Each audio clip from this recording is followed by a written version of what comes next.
Week 4 of college football is here. The season feels like it's already flying by, and we're going to take a look at some of the biggest matchups in week 4. We're going to make some predictions for each game and preview some of these, maybe a little bit more in depth, but we will dive into 10 games in each slot. We'll start with the morning slot, and we'll start with Friday night.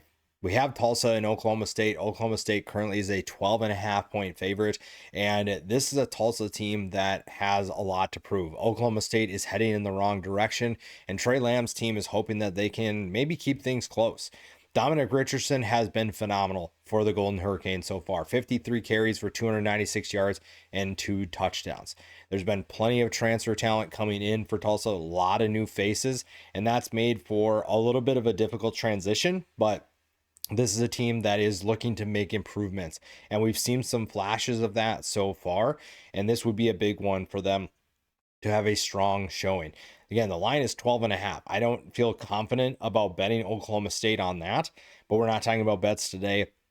Just more of a note for Thursday when those bets do come out. Zane Flores has been pretty mediocre for Oklahoma State, and the Cowboys have not looked good. The 69-3 thrashing by Oregon was one that we've been talking about for a little bit now, and the Cowboys are really looking to get a win and show that they can win comfortably.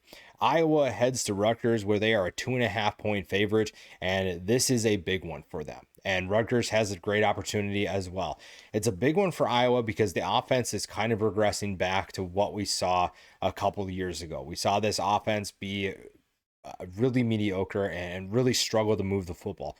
Mark Gronowski so far has underwhelmed. I think that if you ask anybody about Iowa's quarterback situation, they would say that they're not impressed with Mark Gronowski and what he's done. The rushing attack appears to be carrying this offense right now, and the passing attack is kind of just waiting to get going. Now, injuries have played a role in that, and some are questioning that maybe Mark Gronowski's injury in the offseason has affected his play, but some of the throws that he's making haven't looked good. The inaccuracy, the balls that are just sailing over guys, that's kind of been a common theme and a reason why people get on Iowa's offense so much. But this is a team that still expects big things in 2025.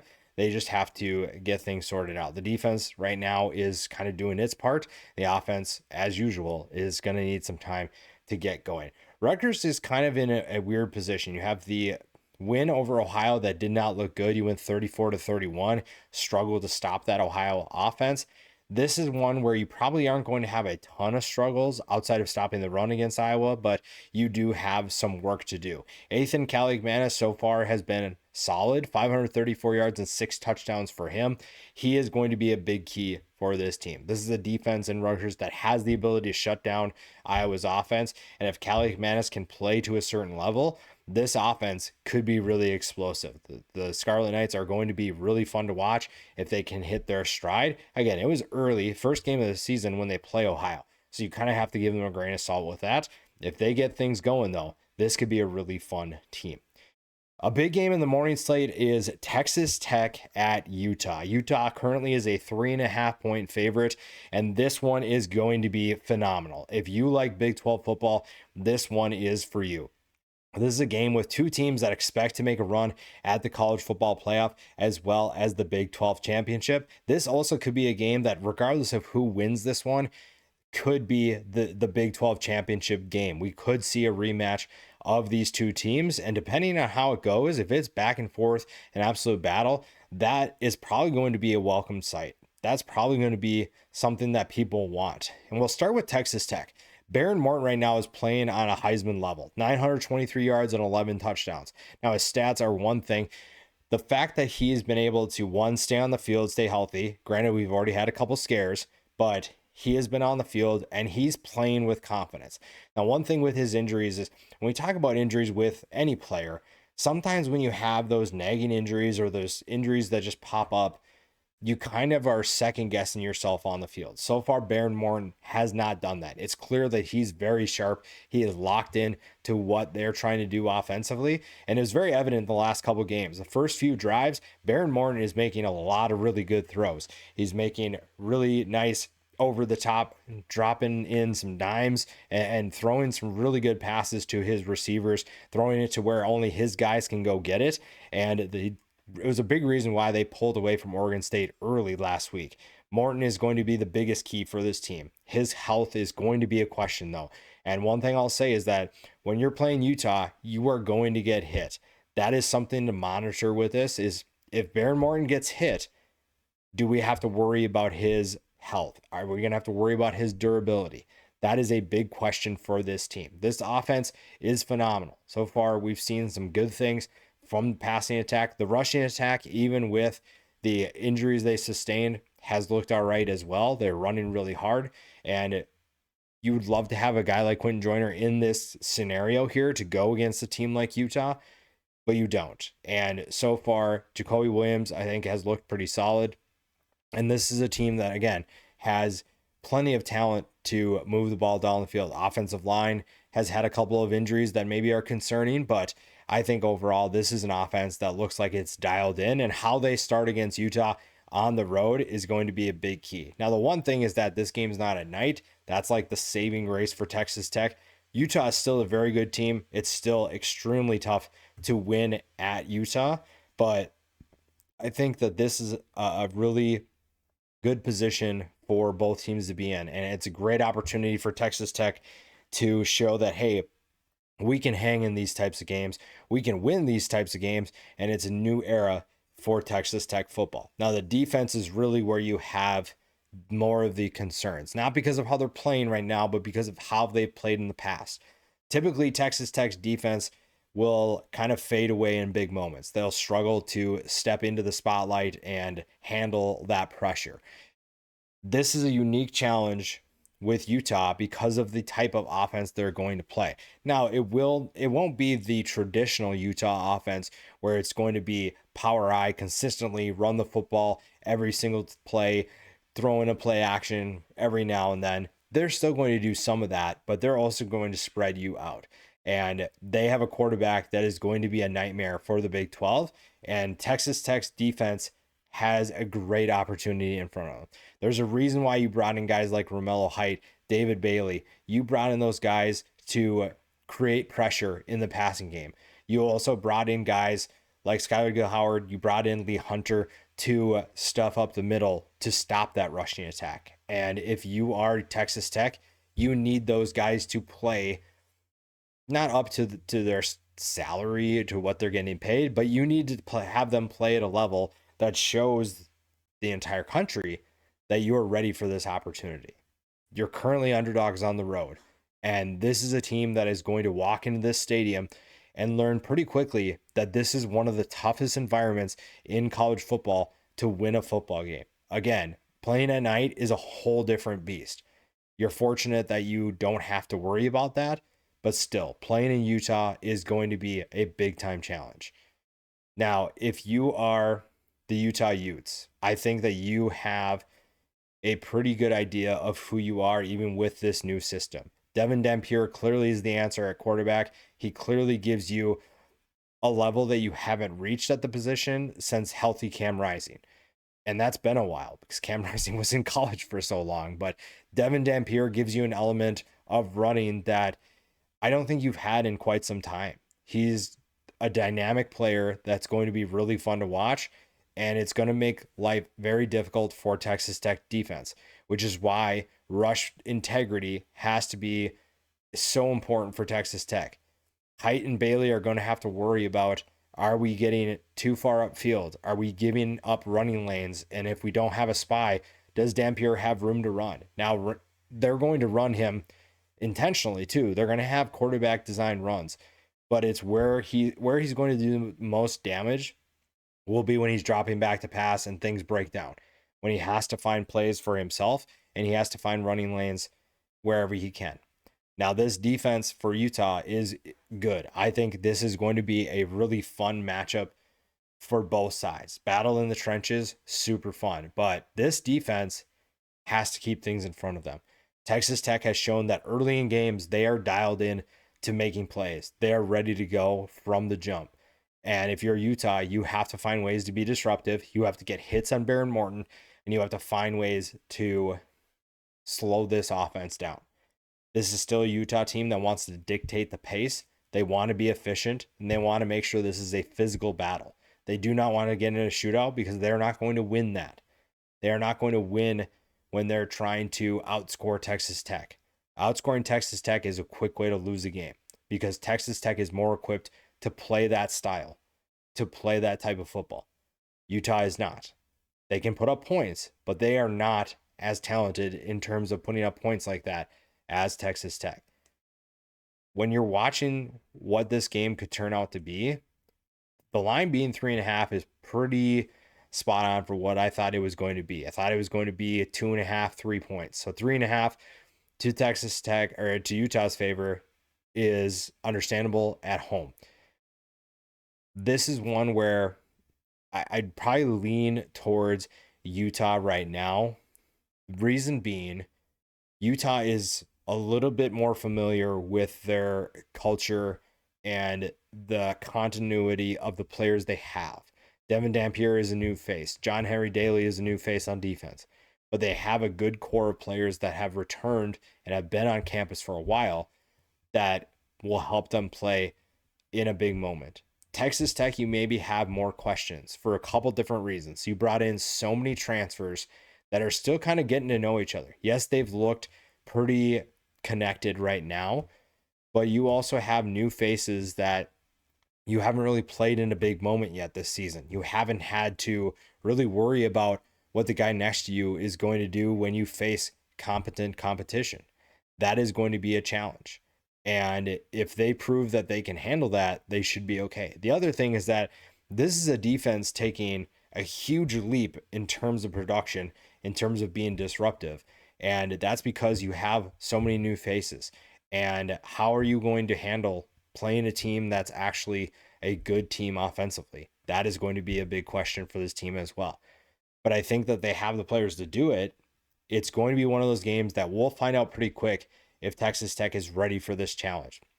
If they are ready to make some noise and ready to show that, hey, the money that we spent on this roster is well worth it. Again, I probably lean Utah right now, but this one could be one of the best games that we see in week 4. Arkansas heads to Memphis, and they're currently a 7.5 point favorite after losing to Ole Miss. Taylor Green has been phenomenal for Arkansas. It's clear that he has taken a step in his development, and he is a big reason why this offense continues to be successful. 866 yards and 11 touchdowns passing, 307 on the ground with 2 more scores. Memphis stopping him is going to be a challenge. That is going to be extremely difficult for this team. And if you're the Tigers, you have to find ways to keep him in front of you. Now, the one thing that has helped Arkansas quite a bit is they don't need him to run as much. They still want him to use his legs to pick up first downs and make plays, but his arm has taken has reached a different level. You saw some of the throws he made against Ole Miss last week. There's one throw on the last drive where you see the poise that he's developed. And in the past, pressure would probably have sent Taylor Green running, and he still sometimes will do that. However, there are times where you saw in Ole Miss, he gets pressured. There are guys in his face, and he simply just slides up in the pocket, steps up in the pocket, and delivers a strike. And the throw that he made late in the game was in a window that was, I don't even know how he made that happen. Now, the receiver also plays a part in that, makes that catch. But if you're Arkansas, you have to feel great about what Taylor Green is doing right now. You just have to keep him invested, and you have to find ways to win. The loss to Ole Miss speaks more to the defensive struggles than the offensive shutdown, if you will, in the second half. The defense has to be better, and this is a game where you can do that. You can find ways to be better and help your star quarterback, because Taylor Green is one of the most talented quarterbacks in the country and a guy who could be in the Heisman conversation if things go well enough, but it's all up to the team. And right now it's not looking like that's going to happen because of the team's struggles to beat a team like Ole Miss. Now, Ole Miss is solid, but I think that's a team that's not going to be as good as they were last year. And maybe that speaks to what Arkansas is going to be this year. That being said, we don't really know, and that's the beauty of it. You have opportunities to get better. It's still early in the season, and maybe the Razorbacks have some more up their sleeve. I think that the pairing of Bobby Petrino and Taylor Green has been phenomenal. And year two with Taylor Green on this roster has clearly yielded good dividends for this offense. Now, the defense is going to have to shut down Memphis's offense. And I'm not going to say that's going to be easy because the Tigers have plenty of talent, but it's clear that Memphis's offense still needs some time to gel. They still need time to develop chemistry. And if you're Arkansas, being disruptive and finding ways to wreak havoc in the backfield is going to make your life a lot easier. Now, if you are Memphis, Brendan Lewis, I think, has to be a little bit more dynamic. 608 yards and 2 touchdowns passing, 190 yards and 2 touchdowns rushing. The offense right now, I think, is still trying to hit its stride, and this would be a perfect time to do that. The defense, I think, has looked better than we expected. They've been kind of swarming to the football. Sam Brumfield has been phenomenal for them so far coming in to this program from the transfer portal. 17 tackles, 4 tackles for loss, 3 sacks. This is a guy who's done a little bit of everything for this defense, and this is a big opportunity for this Memphis team. They've beaten teams in the past at home that are Power 4 opponents. They've beaten SEC opponents. How they stop Taylor Green, though, is going to be a big question. Taylor Green is extremely dangerous, and he's not dangerous in the way that he used to be. It used to be that if he saw his first read or if he had a deep ball he liked, he would just take it and then take off from there. This year, it looks like he's going through his progressions, he's sticking in the pocket, and he's also still able to run.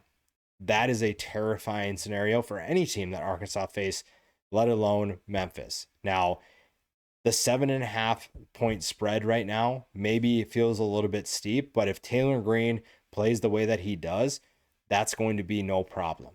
Memphis is just a team that can maybe give you a little bit of trouble, and the fact that they're on the road could provide some challenges as well, depending on what that stadium looks like. Memphis has had really good crowds in the past that have helped them win football games.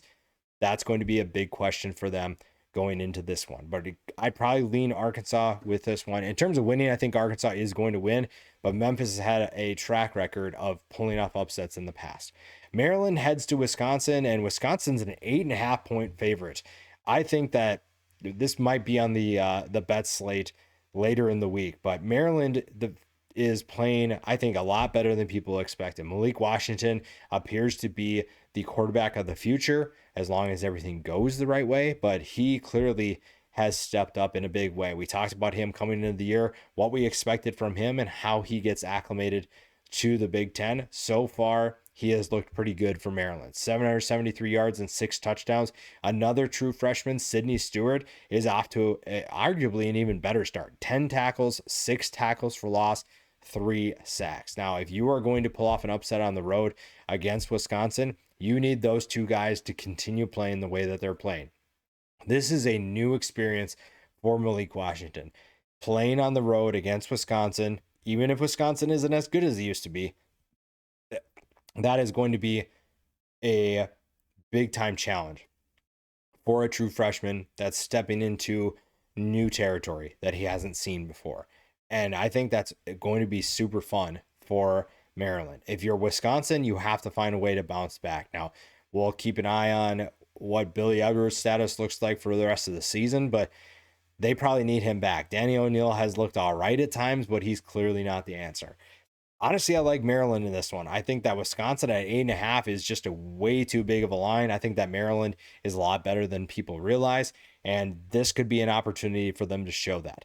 Syracuse is 17.5 point underdog going into Clemson, a Clemson team that just lost last weekend to Georgia Tech, and Syracuse is hoping that they can maybe extend another loss their way. Now, it's going to be difficult because Syracuse has a lot of work to do. Steve Angeli, though, has been solid for this team. 1,072 yards already as a passer, 8 touchdowns, 2 interceptions.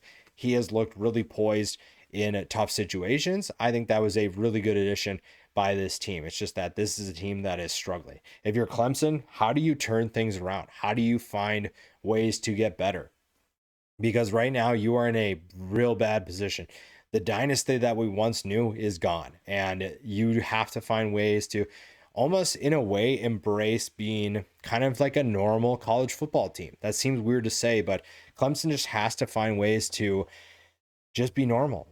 be like almost every other program that is in college football right now, where it's, we don't see a ton of consistency with some of these normal-ish college football teams. Be more like a Georgia Tech. Just embrace that, hey, we have some things, we have some issues that are a problem, but let's take some pressure off of us and just play. Go back to when these kids were playing and there wasn't all this pressure on them to perform. If they can find a way to do that, it's going to be huge. This is a Clemson team that's still extremely talented. They just haven't lived up to that billing. Cade Klubnik can still be a good quarterback in college. It's just that he's not playing well right now. The defense also at times is struggling. And you have NFL talent on this defense that should be better than it is. Now, I do like Clemson in this game. 17.5 is a spread they can easily cover. It just really depends on what Clemson team we're actually going to get. SMU and TCU. TCU is currently a 7-point favorite in this game, and I'm really excited to watch Kevin Jennings and Josh Hoover go at it. I think these are two very underrated quarterbacks, and Josh Hoover, I think, hasn't really gotten a chance to make a name for himself this season. Kevin Jennings has had his opportunities, has shown signs of good things, but has also struggled and made some mistakes. 836 yards, 6 touchdowns, 3 interceptions. His top target, Romello Brinson, has been really explosive, 15 catches for 314 yards and 3 scores.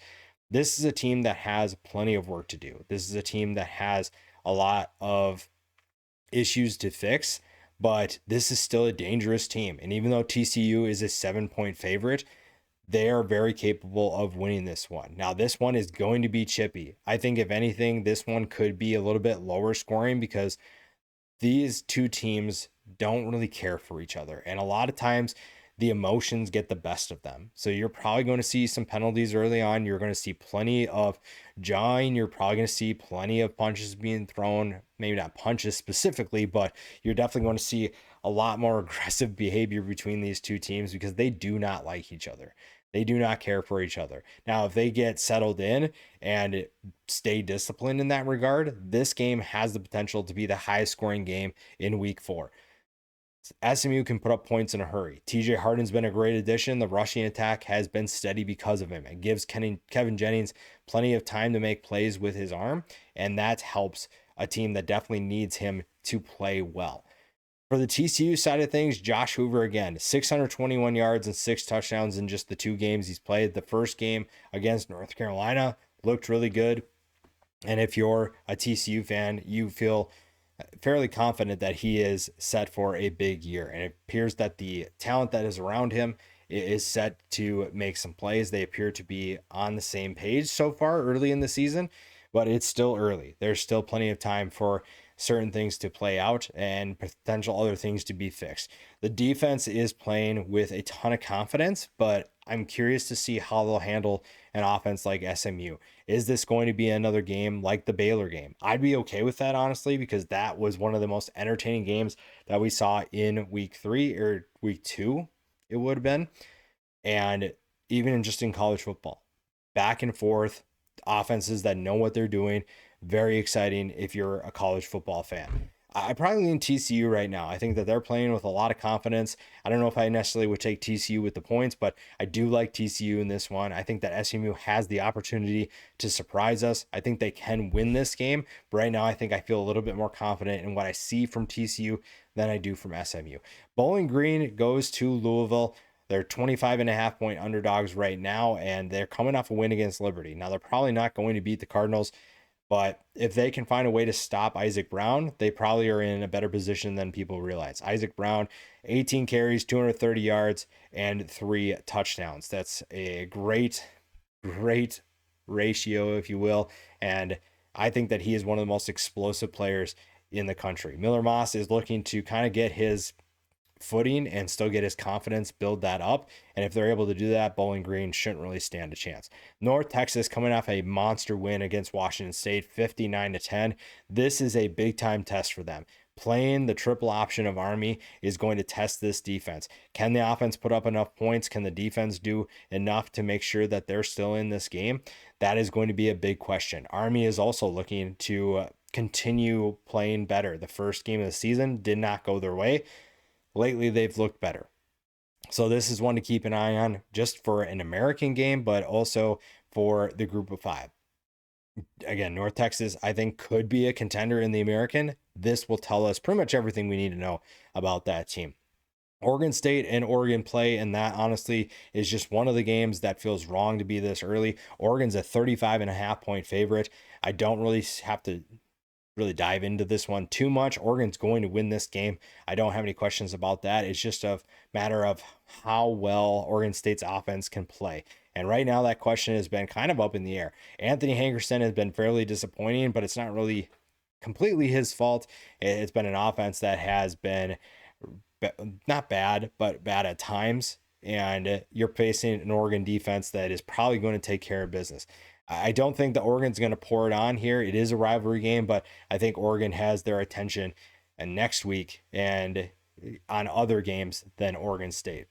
Then we head to the afternoon slate, Auburn and Oklahoma. Oklahoma is a 6.5-point favorite, and this one has a lot of storylines to pay attention to. Jackson Arnold is facing his former team, and he's facing the guy who takes over for him in John Mateer. Now, Auburn is a team that has exceeded expectations so far. Jackson Arnold has looked fairly comfortable as a runner. He's looked all right as a passer. This is going to be a big test for him. Going against his former coach in Brent Venables, who is calling the plays for Oklahoma's defense, that is something to keep an eye on. Now, this Auburn passing attack has not been what we expected. This is not a game that we thought was going to be, or this is not a team that we thought was going to be kind of, I don't even want to say like they're avoiding the pass, because they're not, but so far we've yet to see this passing attack be what we expected. Now, we've seen glimpses of it, but I think that there's a higher ceiling for them to reach if they can open up that part of their offense. If they can find a way to be more consistent through the air, and Jackson Arnold has so many weapons to utilize. Cam Coleman so far, only 10 catches. Eric Singleton has been utilized in many different ways.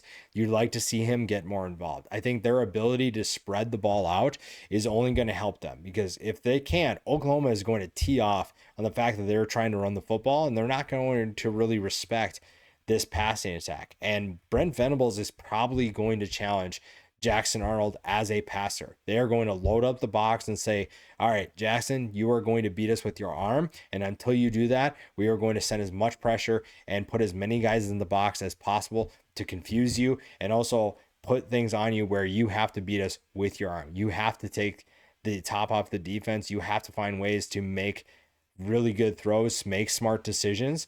And he has the talent to do that. If you're Auburn, that's the one thing. Yes, your passing attack has not played how you maybe wanted it to. However, the talent is there. It's still available. That part of your offense has not gone away. You just have to utilize it a little bit more than you have already. And Jackson Arnold is going to play a big role in that. And we'll see what happens. But I do like the potential of what Jackson Arnold can do. The revenge game, if you will, for him.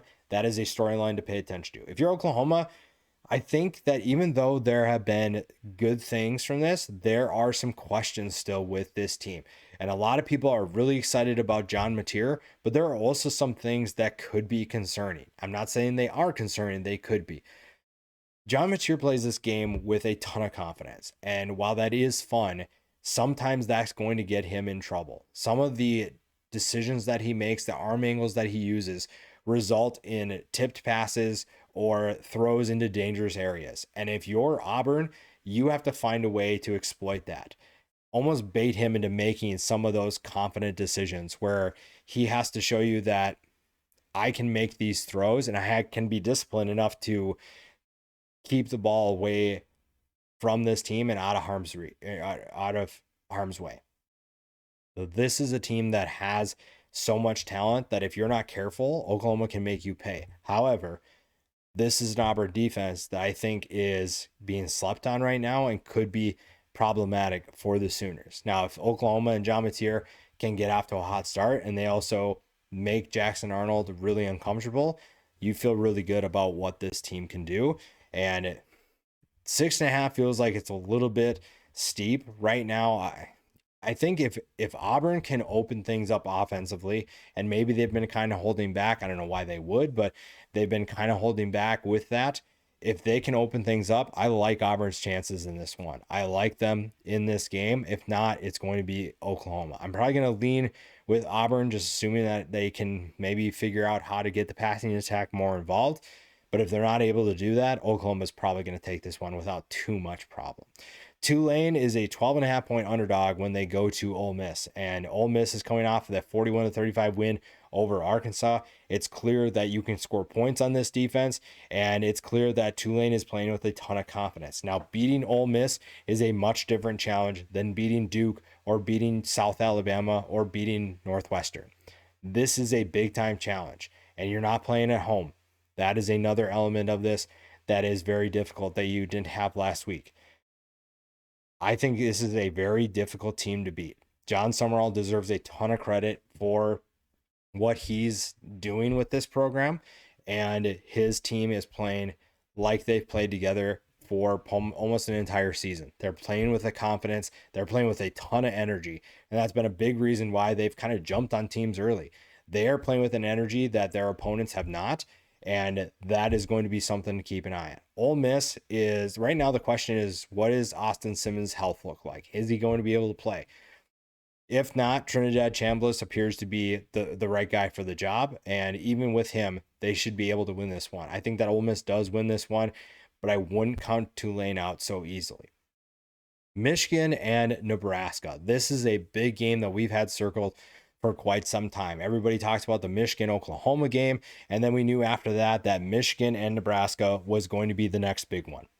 And this is a massive opportunity for both teams in different ways. And the note that you have to remember is that Sharon Moore is still not going to be the head coach for Michigan for this one. He is suspended for one more game, and that, I don't know how much of an effect that's going to have on this one. We'll see. But it is another tough road test for a young quarterback in Bryce Underwood. Bryce Underwood has so much talent, and we saw that he's ready for the spotlight. We saw that against Oklahoma, even though he didn't have the best game, the moment was not too big for him. Some of the mistakes he was making or some of the plays he didn't make weren't because he was a freshman. It's because there was pressure in his face, he had to get the ball early, or he didn't have anywhere to go. Things that he did in that game show you that long term he is in good hands. Now, the one thing is, how do you find a way to improve that against Nebraska? Now, Nebraska's defense is not the same as Oklahoma's. However, this is a defense that is going to be locked in and focused on disrupting his thought process, his progressions, his confidence. Now, I don't know how shakeable Bryce Underwood is going to be, but so far it looks like he's not. He's going to continue staying calm, staying poised. The moment's not too big for him. The spotlight's not too bright. And that's something that you should feel comfortable with if you're a Michigan fan. Everything kind of hinges on his production. Everything hinges on his performance in this one. And yes, there are things that other people have to do, but everybody's going to be talking about Bryce Underwood and what he can do for Michigan. Now, it'd be nice if his pass catchers would step up in a big way, if his pass catchers would give him something else to work with, because against Oklahoma, they were non-existent. That being said, Justice Haynes at least gives him an element that can help. He's been kind of the bright spot of Michigan's offense so far. The offensive line has had its problems. The pass catchers have struggled. Bryce Underwood is still trying to figure everything out. Justice Haynes has been kind of that steadying force, that driving force for this Michigan offense. 49 carries for 388 yards, 7.9 yards per carry, and 5 touchdowns. Now, if he has a big game, which he can definitely do that against this Nebraska defense. Nebraska's defense is far from elite, but they're also going to give a lot of different looks, and they're going to basically challenge Bryce Underwood to beat them because of what you saw against Oklahoma. The only guy that really scares teams right now for Michigan is Justice Haynes. Defenses know that, hey, if we can take away the running back, we feel pretty good about our chances against this offense. And Bryce Underwood has the talent to make teams pay for that. It's just that you don't necessarily know if he has the pass catchers to be able to help him as well. That is a big question mark right now for this team, and a question that really needs to be answered sooner rather than later. So if you are a Michigan fan, you're worried about how does my quarterback perform? Not because he's a freshman, but because of what everything is around him. That being said, this defense should keep them in this game. This defense is going to give Dylan Raiola all that he can handle, and then probably some. This defense has been solid for Michigan. They are flying around the field. There's a ton of talent remaining, and they are going to be a big reason why they remain in this game for however long it might be, or if they do win. They're 2.5-point favorites right now, and their defense is a huge reason why. And if their defense can take away the explosiveness of Nebraska's offense, Michigan's in a great position to win this one. Now, if you look at things from Nebraska's side, this is an offense playing with a ton of confidence. And everything starts with their quarterback as well. Dylan Raiola clearly has taken a step in his development. That being said, this is a big opportunity for him to show that that is truly the case. That is truly what is going to be Nebraska's offense for the rest of the season. And playing against a Michigan defense like this is a great opportunity to show that you are ready to take things to another level. Playing against Michigan and this type of defense gives you an opportunity to say, I can make all these kinds of throws. I can have the pocket awareness. I can escape pressure, because we've seen him run and we've seen that he can escape pressure when he needs to.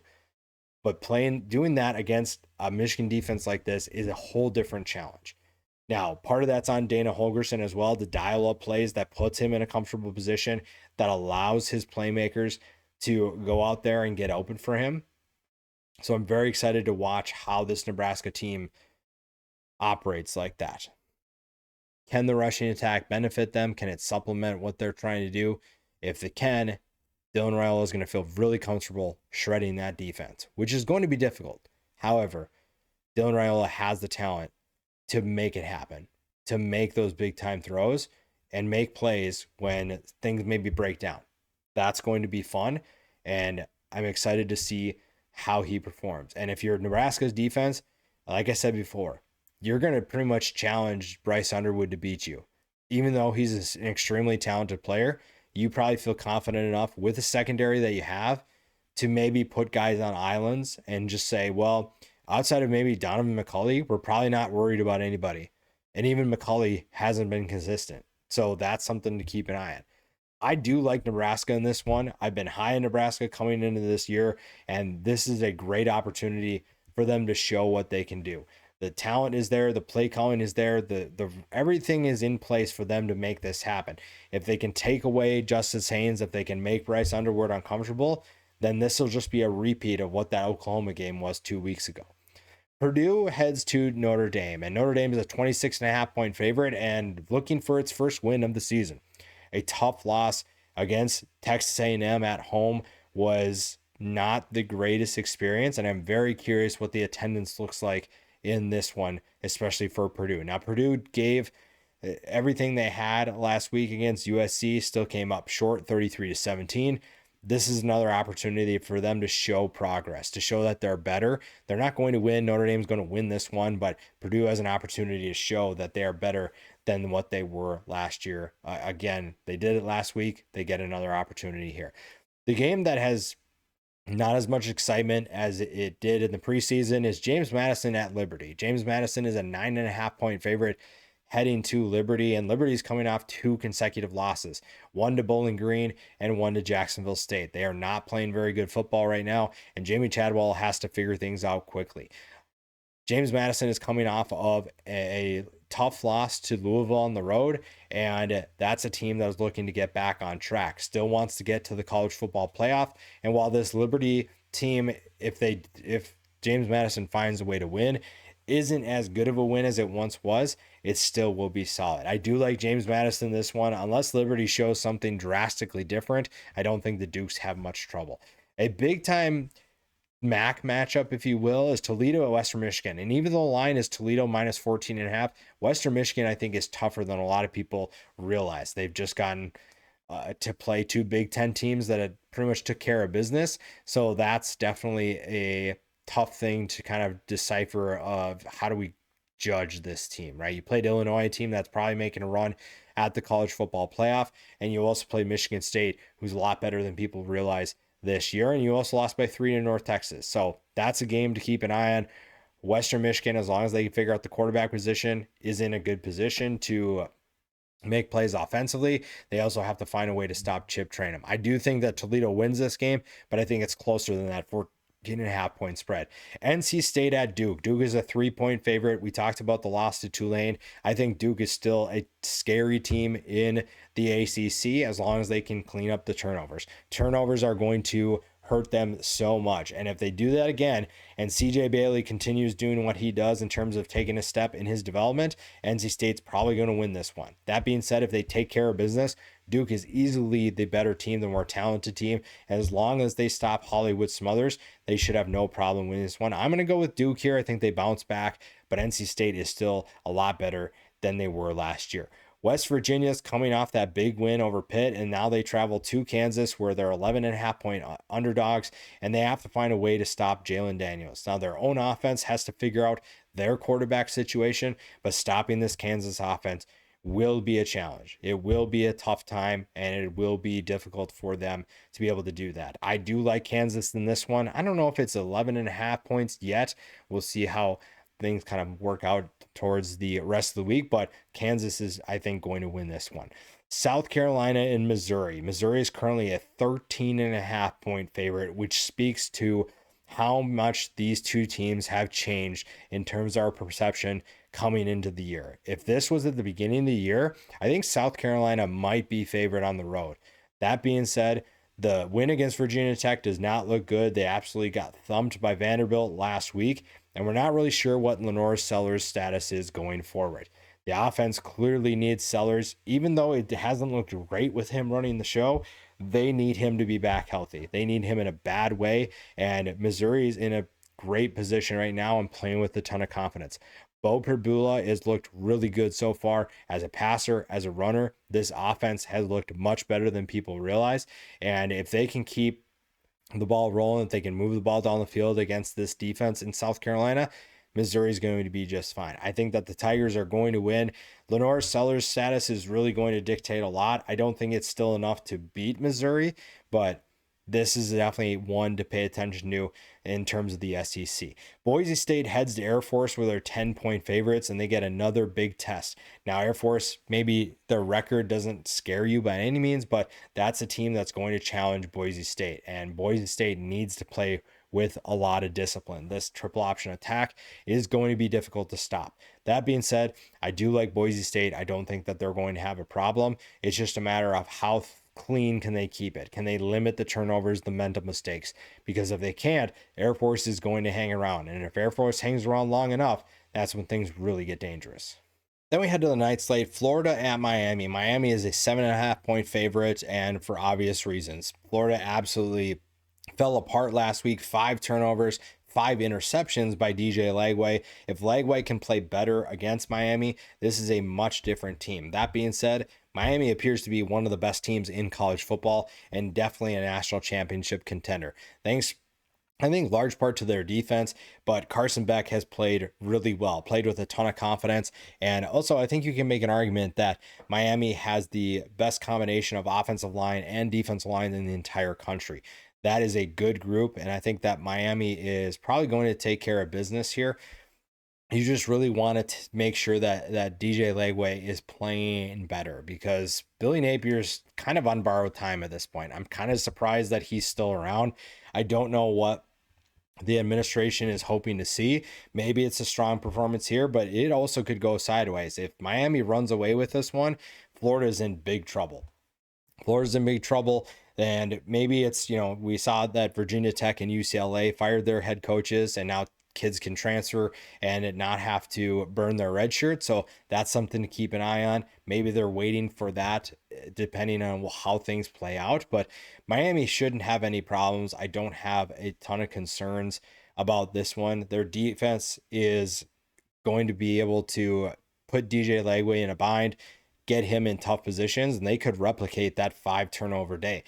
That being said, Florida's defense is going to be a good test for Miami. I think that Miami's offense has a ton of firepower, and Florida's defense just pretty much held LSU's offense in check. And I think Miami's offense is in a better position. I think they have more talent. So that'll be a good test to see how good is Florida's defense actually.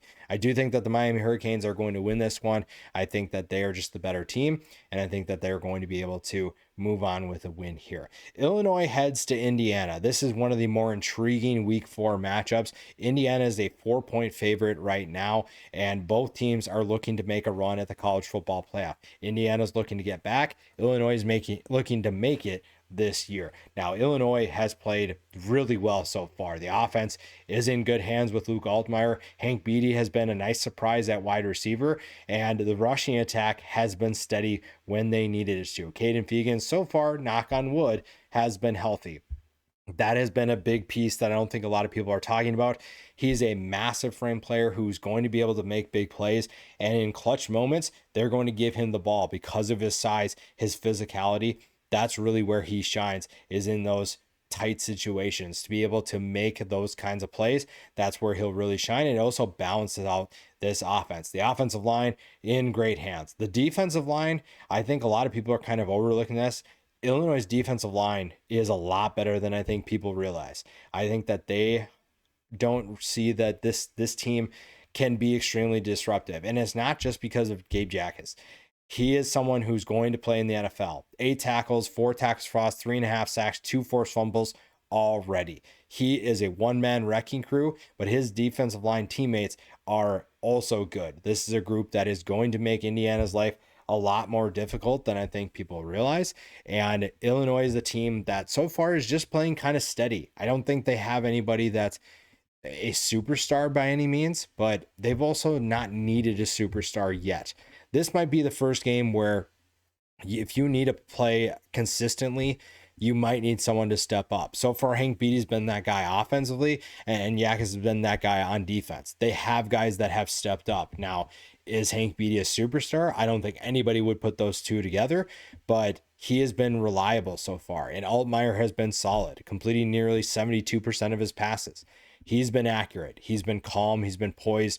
And if you look at the Duke game, that's probably the one measuring stick that we have that's realistic for Illinois.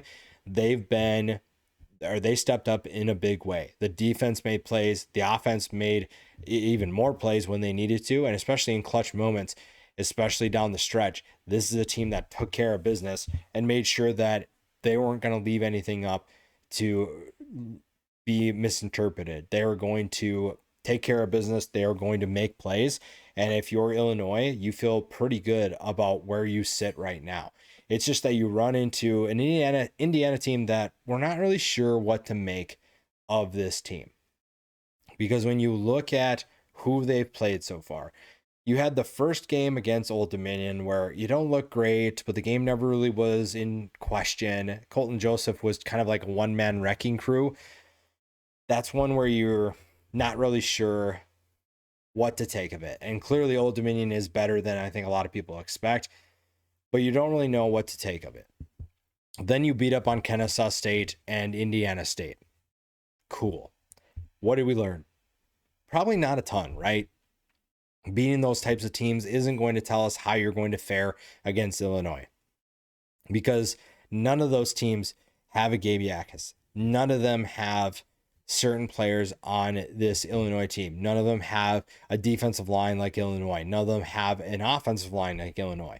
This is your first true big test for an Indiana team that surprised people last year and is looking to do it with an extra layer of difficulty in 2025. Now, the one thing that can be said is that you have an offense that appears to be almost better than it was last year.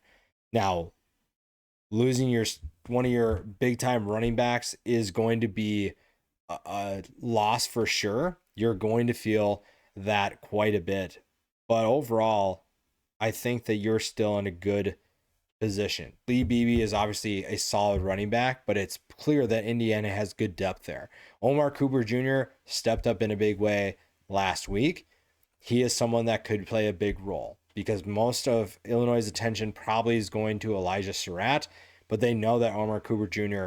is also a dangerous player. And this passing attack is going to have their hands full with that Illinois secondary. Illinois' defensive backfield is very difficult to beat. They are very difficult to play against, and Indiana has the guys that could potentially make that happen.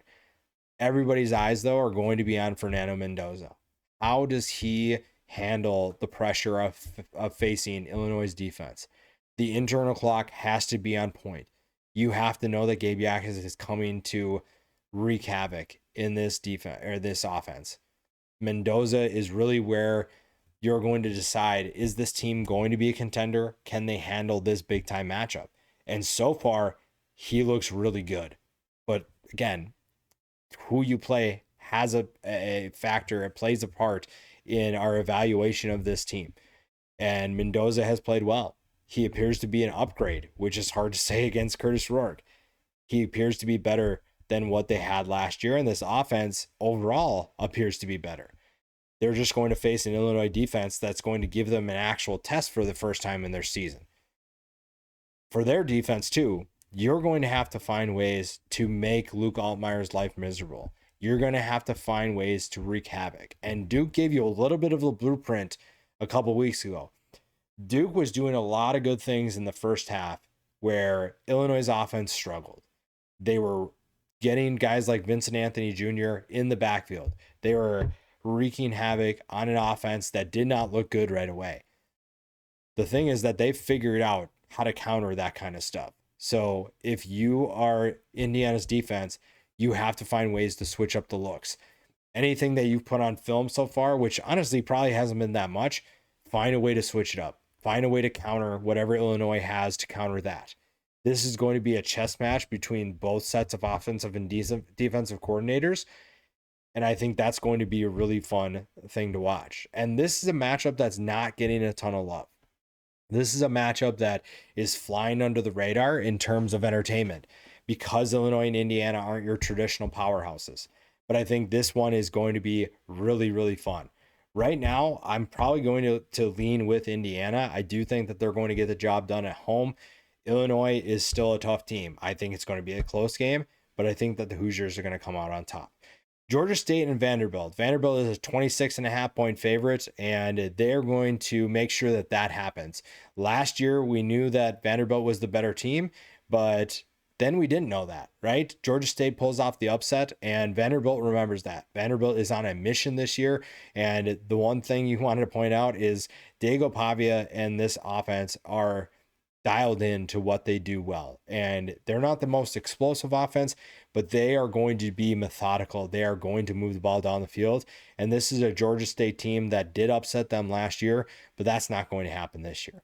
Another game that we talked about, Oregon State, Washington and Washington State, the Apple Cup is in week 4, which is a tragedy. And that's one of the things I don't like about college football now is this game used to be at the end of the year. Now it's in week 4. It just doesn't have the same. There's no threat of snow. That's ridiculous. Part of the lore of college football is some of these random things that can happen. Some of these random matchups that are random environments that you see, and the rivalries that are so good about college football are important, and that's just gone. Now, Washington's probably going to win this one by quite a bit because Washington State does not look good. They just got destroyed by North Texas, so that could be something that maybe takes away some of the excitement. So we'll see what happens there, but Washington should be on track to make enough plays to make this happen, and they're going to take care of business with not much problem. Arizona State at Baylor. Baylor is a 2.5-point favorite. These are 2 one-loss teams that are looking to avoid their second loss, and honestly, a loss for either of these could do some damage. Arizona State bounced back with a 34-15 win over Texas State last week.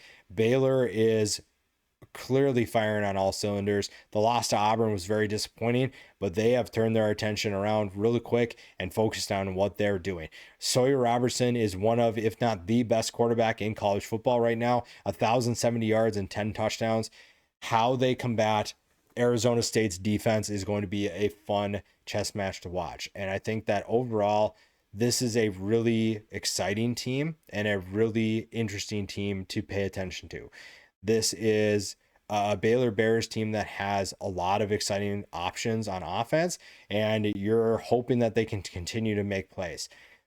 You kind of have two teams that are kind of the opposite of each other. Baylor has a really good offense with a defense that is struggling, and Arizona State's defense has played well, and its offense has had it has been hit or miss. That is going to be something to pay attention to. And if you're Baylor, you should feel really excited about the opportunity here to play a team that played in the college football playoff and make a statement. If you're Arizona State, you are looking to continue bouncing back and heading in the right direction. I like Baylor in this one. I think that they're going to give Arizona State a lot of fits with what they want to do offensively against that defense. If Arizona State's going to win, they're probably going to want to slow it down. That offense has to get back on track if they want a chance to beat the Baylor Bears in this one. BYU at ECU. BYU is currently a 7.5 point favorite on the road, and this is going to be a really fun matchup to watch. This is an ECU team that a lot of people are kind of forgetting about because of their loss to NC State, but this is a game that is going to be problematic. I think BYU, I think, has overall looked all right, but it's also 2 games into the season for them. We don't really know who they're going to be. Bear Bachmeier has to play well. This is an ECU team that's playing with a ton of confidence, and they are looking to make sure they do not lose another game. This is a team that is going to, if they can stop the run and make Bear Bachmeier beat them with his arm, that's going to be a big key for this ECU team. And if you're BYU, you need to get your quarterback involved early. You need to make sure that he is comfortable and not making mistakes, making smart reads, and not giving the ball back to the Pirates. ECU at home at night is low-key a difficult challenge. It is a difficult place to play, and when that fan base is out there in full force, that is a very fun environment if you're the home team, and a miserable experience if you're BYU. And BYU should know kind of what that's about, because they provide that own experience for their fans in their home stadium. That is really fun, and it's just hard when you're going on the road and you have a young quarterback that is looking to make a name for himself. And if this team in ECU is taking away LJ Martin and this rushing attack, you could be in for a long, long, long night. That is one to keep an eye on there. I'm going to actually go with ECU. I'm going to go with the Pirates. The 7.5 points to me is way too high. I think that ECU is a much better team than people realize. And if they can get Bear Bachmeier rattled, this is going to be an upset in the making. Southern Miss at Louisiana Tech. Now, Louisiana Tech is a 3-point favorite, which if you would have said that last year, you would have been like, wow, that means Louisiana Tech's not very good, because Southern Miss is awful. Southern Miss is a much better team. And the fact that Louisiana Tech is a 3-point favorite speaks to how well they're playing. Blake Baker has looked all right as a runner, not the greatest as a passer, but he's been pretty dynamic for this team. Braylon Braxton, same thing for Southern Miss, a very dynamic player.